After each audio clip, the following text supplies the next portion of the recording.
Hello guys! Ayan, tara maglalakad tayo paakyat sa bundok ng Shooting New Territories. Ayan, may nauuna pa pala sa akin.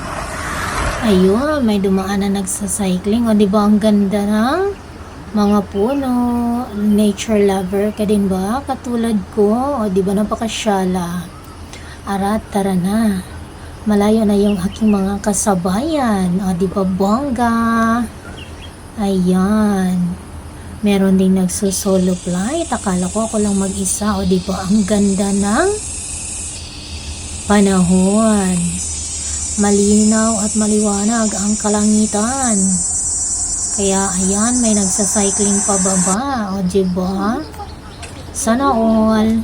Tapos nang mag-jogging at pauwi na sila. At may mga kasama pa. O diba? Para masaya. Ayan, marami talagang nagsacycling paakyat at pababa. Kaya mag-i-enjoy ka talaga dito kahit ikaw lang mag-isa. At hindi siya nakakatakot kasi napaka-safety. Ayan, nandito na tayo sa tulay at ating iyang babaybayin. Uy, napakalinis at napakalinaw ng tubig. O diba, napakaganda. Napaka-verde ng mga dahon ng kahoy.